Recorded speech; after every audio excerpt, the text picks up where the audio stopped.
What's going on, you guys, and welcome back to the Virtuous Coach podcast. In today's episode, I'm going to give you guys the exact blueprint that I am currently using to train for a bodybuilding show, 50K Ultramarathon, while still maintaining my training inside of Brazilian Jiu Jitsu. If you're new to the show, thank you so much for being here. My only ask is that you just simply take a screenshot on your phone, post it on your Instagram story, and then go ahead and make sure to tag me in it. I am at Coach Cody Smith. If you are watching this on YouTube, welcome. Nice to see you. Hope you enjoy the video version of this podcast. Now, without any further ado, let's go ahead and get into today's content. I want to make this one a little bit shorter just so you guys can get in here, get your information, and then get moving into your life and maybe implement some of this into your training. So I like to fancy myself as a true hybrid. So if you're watching this video on YouTube, I just bunny ears that, because hybrid is kind of like this catch-all phrase that a lot of fitness influencers are using right now, mainly in the realm of endurance training mixing with just weight training and weightlifting. Whereas like when I think about that word hybrid, it was super interesting because when I got into like doing more endurance stuff, I really wanted to try to find a word that truly grasped it, right? Because for me, I really enjoy endurance training. I enjoy CrossFit training, which is kind of my background. I enjoy Brazilian Jiu Jitsu. I just enjoy kind of fitness in general. And like more recently, I'm getting into bodybuilding and have committed to some goals around that. But what's super fascinating is like that word hybrid, no matter where you look it up, it just simply says that you pretty much blend everything, right? So when I say like true hybrid, it's just simply because I believe that I'm pretty much doing that. And guys like me and gals like me that are doing all things are probably more true hybrid than people that just blend like endurance and weight training. It doesn't mean they're not. It just means that like, there's tons of things that you can kind of add in to be a true hybrid. So for me, I've always struggled to really bias a single type of training. Matter of fact, about 2 years ago when I actually got into like endurance training, I was kind of in just a weird place with my fitness. So I came up primarily through competitive CrossFit. Prior to that, I did competitive mixed martial arts and competed in Brazilian Jiu Jitsu tournaments. And I had always been in this steady state of competing. CrossFit for me was an opportunity for me to take all the fitness that I was gaining from just training and doing the thing I love and actually to apply it to a sporting event. And for me, after Brazilian Jiu Jitsu and after MMA, it's just, as a man, I like to compete. I like to test myself. I like to be up against different challenges all the time. And CrossFit competition gave me that opportunity to do that. Now, what I didn't know is that, and you actually see this a ton in the CrossFit community right now, just guys and gals that have just been spit out by the game who have been doing competitive endeavors for such a long time, and they kind of destroyed their body, they destroyed their hormones, they mess with their mental state. Like, you're seeing a lot of people kind of going through that. And for me, I experienced that myself. There was one morning in particular that I remember putting my foot across my knee and struggling to put my socks on. And at that moment, I just kind of realized that, like, what was I doing? What was I doing to my body? Was this worth it? Was it truly worth beating and pounding my body into submission for the purposes of going to the CrossFit Games or to be a regionals athlete? Because at the end of the day, like after that, at the regional level of CrossFit back then, like you weren't making money. You weren't really making waves. You were there 1 year, very popular, all in the social media space 1 year, and then you're gone the next. And here I was like destroying my body, taking time away from my family to train for what? For nothing. Like I was chasing vanity, if you will. Now, the negative in this is that I kind of stepped away from doing anything hard for a long time. I mean, I would do CrossFit workouts and I would lift. I would still kind of live the fitness life, but there was never really any challenge inside of it. And I went through this for about 1.5 years, 2 years, and kind of got to this place where I was just not having fun training. I didn't feel challenged. Here I am telling my sons and my clients and people around me to work hard, to always chase that next level. And I was mentally and I was as a person, but physically I was just kind of plateaued. And I stumbled upon a guy named Nick Bear, who was the first person I really heard use the term hybrid athlete. And he was doing marathons and triathlons and was just doing high levels of endurance stuff, but he was also competing in different things. He was a very strong guy. He was very muscular. And I looked at that and I said, what a great opportunity to start to test myself again. So at first I signed up for a half marathon. We ran that. The goal was to go under 2 hours. I went 1:41 on that. And then the next thing was to do a marathon. And then I decided to do an ultramarathon. And then I ran another marathon. And at the time of me recording this video and this podcast, I'm getting ready for my second ultramarathon. But on top of that, I've also realized that, man, like for me to embrace this true hybrid lifestyle, I've got to do something lifting. I've got to do something to challenge myself. This past fall, I went and supported my good friend, Cody McBroom. Shout out to Cody. Went to support him as he did his second ever physique show. And I was very motivated. It was just something else to watch. You know, people standing on stage who are at like the highest level of their physique, to see themselves at peak condition physically, or we'll just say probably not physically, but peak condition aesthetically. It was very motivating to me. And I looked at that as like, hey, this is another opportunity for me as a leader, as a coach, as a person to push myself and to do it out in the open. I mean, I share my entire life on social media. I think it's important for those of us in the space that have good information and live a life that maybe has some success in it, that people can kind of learn from that. I feel like it's important to share that and to document that. So I look at that as an opportunity for me to document a person who is doing hybrid style training, also incorporating Brazilian Jiu Jitsu, to go and to do a physique show and to just see what we can produce from that. So I committed to a physique show that's about, at the time of me recording this, we are in March, or just first day of March, literally today. We're going to be doing a show in November for my first time. I run my ultramarathon in April. So we're talking, it's probably about 7 weeks or 6 weeks from now. And then we're going to be doing a physique show in November. And I'm really excited about it. But something I've had to pay attention to is, in the past, as I trained for an ultra marathon, I would do it and I would really kind of bias one more than the other, right? Like my last ultra marathon, I was running 4 to 5 days a week and I was lifting like 1 to 2. And what I found is I had a ton of muscle loss during that time. And I'm not willing to lose a bunch of muscle for sake of, like, ultra marathons, you're not typically finishing fast. You're just typically finishing. So I don't really need to be doing things that are going to allow me to finish with any sort of speed or with any sort of like time in mind. I just want to grit through it and I want to get done, just to say, oh, again, ultramarathons is about completion. It's about getting it done. There are some people that are racing, but most of us are not. I'm just a recreational runner. I'm not somebody who's doing this for purposes of like qualifying for anything. So I looked at that, kind of took a step back and looked at my goals, and I said, okay, I know I've got this bodybuilding show that I'm going to do at the end of this year. I know that it's important that I'm able to run this to the best of my ability. How can I balance all of those things? I know that I did it wrong in the past. I know that I can't. It's important that I still get volume of mileage on my legs and my feet, but not at the expense of running all of my muscle mass off. So here's kind of what I decided on and what I want to share with you guys today. I am a 6'5" guy. I weigh anywhere between 227 and 230 on most days. This is how I'm currently balancing my entire training regimen. And again, this is how I'm doing it. I'm not telling you what you should do. I'm just telling you what I do. And then maybe you can kind of take something from this. And my goal is to kind of share as I go through kind of my current setup with training. Because again, I am an entrepreneur. I have 3 different businesses that I am in charge of. I have 2 teams that I'm in charge of. I have 3 sons who are all active in sports. I have a wife that her and I have a great relationship. It's important that I show up there. So I am balancing a lot of things, but still making sure that I'm able to contribute to like my overall things that I'm heading towards as far as goals are concerned.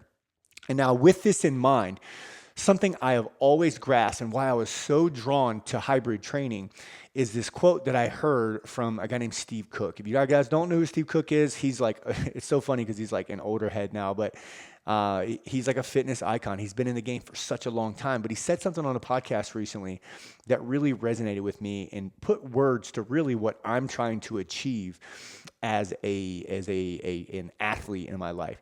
He said, I want to be an instrument, not an ornament. And I looked at that because if you think about bodybuilding, physique at the highest level, those guys that are doing it at the highest level, they are heavy on what I've considered more of like the ornament side of the house. They want to look really good. They want to have vanity, and they look great. It takes high levels of discipline to get there. I'm not knocking that. I'm not saying not to do that. I'm just saying that like that's very heavy on the ornament side versus if you slide more to the instrument side, now we're doing some bodybuilding still, but we're very functional. We're strong and muscular. We are enduring. And where I mix in the true hybrid style look is that We also are able to protect, right? Because I believe men should be able to protect, provide, and then lead, right? Or preside is what some people would say. So when I look at this and I say, okay, cool, I'm going to balance bodybuilding and lifting. I'm still going to do CrossFit from time to time. I still need to get my mileage in every week, and I'm still going to practice and train in Brazilian Jiu Jitsu. I got to make sure that I'm balancing all of these things out, taking into consideration like my nutrition, my recovery abilities, and how much time I have to train in a weekly basis. So again, this is my approach to becoming an instrument, not an ornament. This is not me telling you what to do. This is my disclaimer now. I'm not telling you what to do. I'm just simply giving you what I do, and maybe you can kind of take something from that and you can apply it to your training. So first and foremost, here's kind of my training split, if you will. Right now, I will essentially once a week, I mix in, this is not in this lineup here, but I mix in typically 1 to 2 CrossFit style Metcons per week, just to keep that functional aspect and to make sure I'm working hard. In the past, when I would prep for different runs, I would do a speed day every week. I'm kind of looking at that as like my speed day, if you will, or like my anaerobic work or my lactate threshold work. So for me, I'm mixing that in. So that's not necessarily inside of here, but just know that that is part of it. It's usually on days that I lift that I'll knock that out. I typically, when I run, I won't do anything else other than, let me just kind of get into this. So first and foremost, right now I am lifting full body, biasing the upper body. I'm still doing a little bit of leg volume, somewhere between like 8 and 12 sets per session. I'm doing 3 days of full body lifting. I typically do that on Monday, Wednesday, and Friday. It's somewhere between 60 and 75 minutes of lifting, and those are typically the days where I'll mix in like a CrossFit Metcon once or twice per week after I've done my lifting. I'm spending a lot of time working on developing my back and the width of my shoulders, as well as building up my chest and my upper body. Those are things that physique judges really take a look at when you're up there. Again, I'm a larger guy, so I'm already going to look bigger than most people on stage with me, which is a benefit. But because of that, because of the long muscles that I have, it's very challenging and takes a lot of volume to increase growth on those. So right now, again, most days upper body biased, and I will do somewhere between like 3 to 6 sets for 2 different exercises in my lower body, and I'll do that each of my training sessions. So not really a full leg day. Now I'm doing that, the person writing my training right now is my good friend Cody McBroom.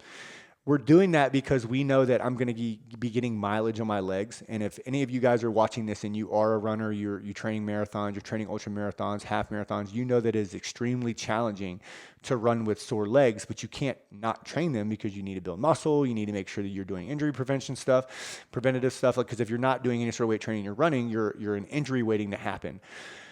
So for me, that's my full body split. That's my full body split and my kind of my rhyme or reason behind that. Again, it takes me somewhere between 60 and 75 minutes, and it's what's working for me right now. It's keeping a fair amount of muscle mass on me.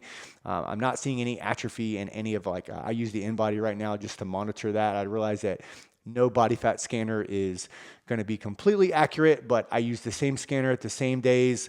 And usually in the same sort of scenario of my day. So I'm trying to recreate the same environment so that I can get pretty close readings, but I'm using that to maintain or to monitor my progress there. So that's my lifting.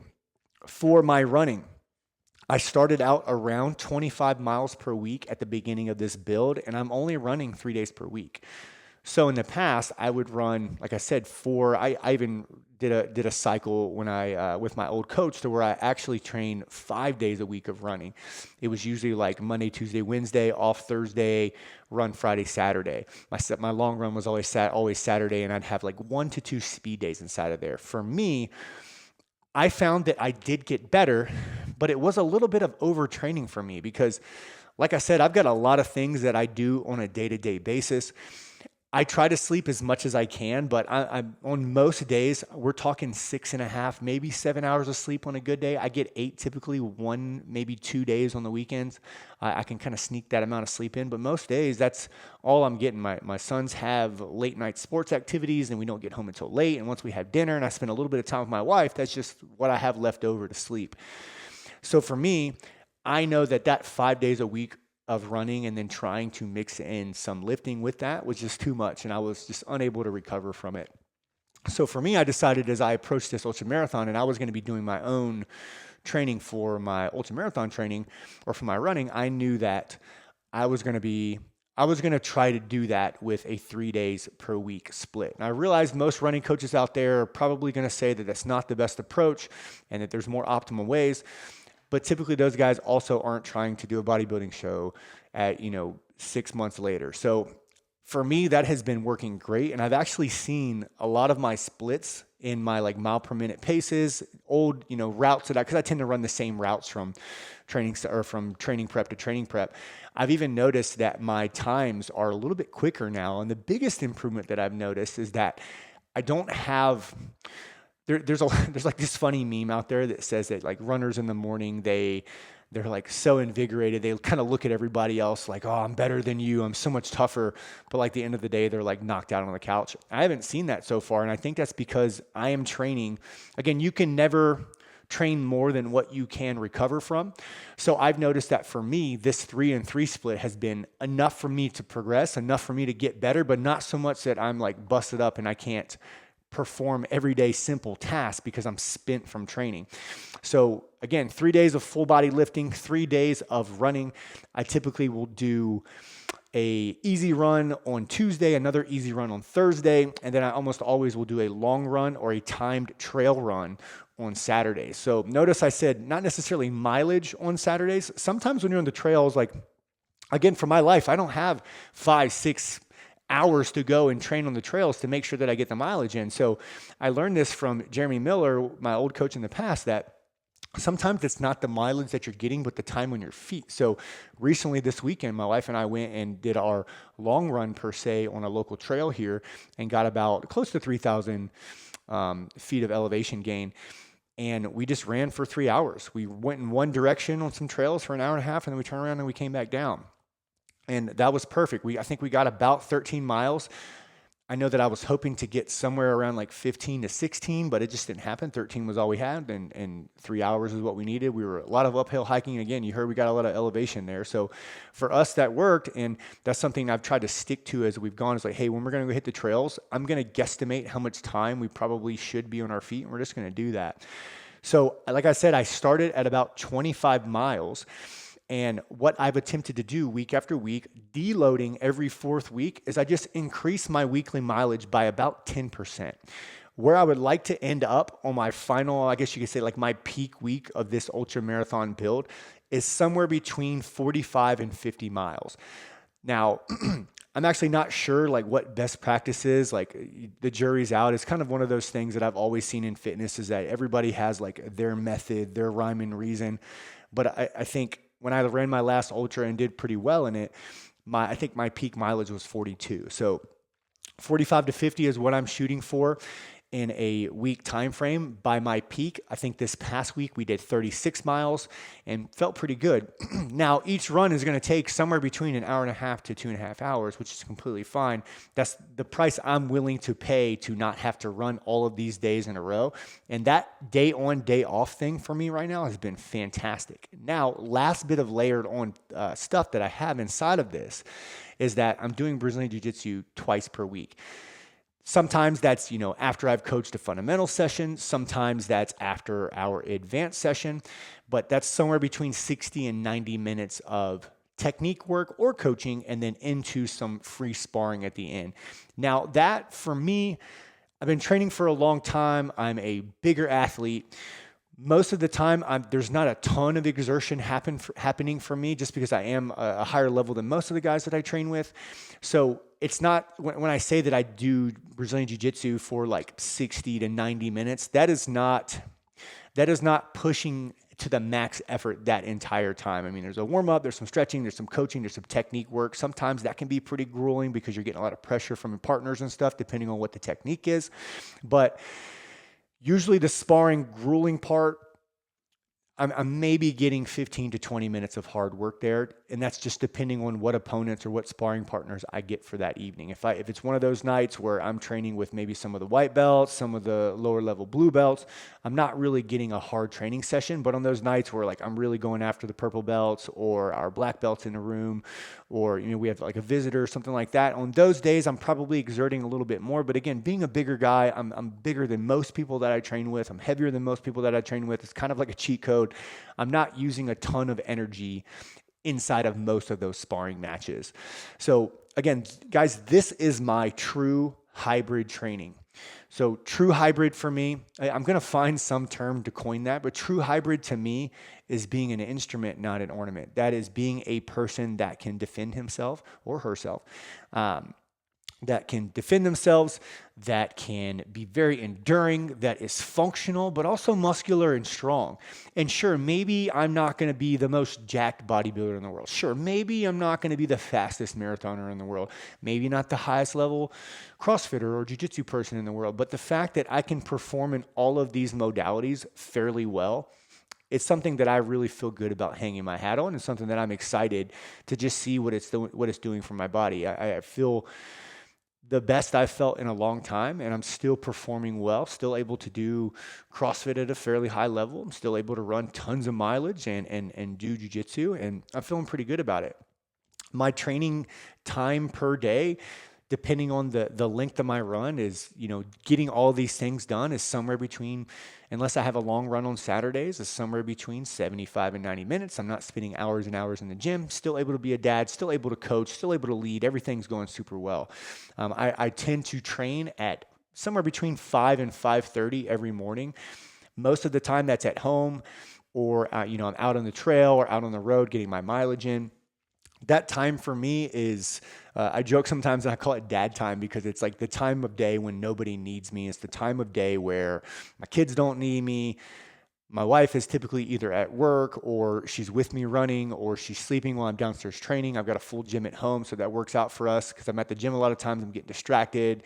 I tend to step into coach mode and not enough into athlete mode, which is, again, you get into gym ownership thinking you're going to have all this time to work out. But the reality is that most time you are trying to extend a helping hand and take care of your clients, as we should be as coaches. So for me, that 05 to 05:30 time training or train time, it just works best for me in my life, and allows me to get the amount of sleep that I'm going to get, while also getting downstairs and getting to the training as quickly as I possibly can. So this is my current approach to train for my 50K Ultramarathon that I have coming up a few weeks from the time of recording this. I have one more plan that I'm going to announce on this podcast. I really want to run a distance further than 50K. So I'm committing to running a 100K marathon, ultramarathon. This is going to be for no medal. This is going to be for no credibility. I'm going to document the entire thing, post it on YouTube. I'm going to vlog it, have our media guy Keegan come out and do the whole thing. But I want to run 100K, which is 62 miles, 2 weeks after I finish my 50K. I'm going to take a week to recover. My mileage is already really high. I want to knock this out before I kind of put running down a little bit as I go into my bodybuilding phase of this training block for the year. But I really want to run a distance more than 50K. And because my mileage is already so high, and I know once I commit to bodybuilding, my mileage is going to have to come way down, because I know that I want to get this in while I still can, or while it still makes sense in my training plan. So that's something I'm committing to. That's my announcement right now. If you guys are following this, listening to this, watching this, whatever it may be, hold me to it, guys. Reach out to me, ask me how my training's going, and more importantly, I'd love to know what you're doing. If you're training for something, right? If you're believing for a goal this year, like, I want to know. Share it with me. I'd love to help to, whatever sort of like a support that I can provide, you let me know. I would love to do it. So that's all I've got for you guys today. Thank you so much for watching this on YouTube or listening to this, wherever you're listening to this from. I'm so thankful that you're here. I can help you with whatever you need. You just got to let me know. And I hope you're having the best day of your life. I will see you guys on the next show.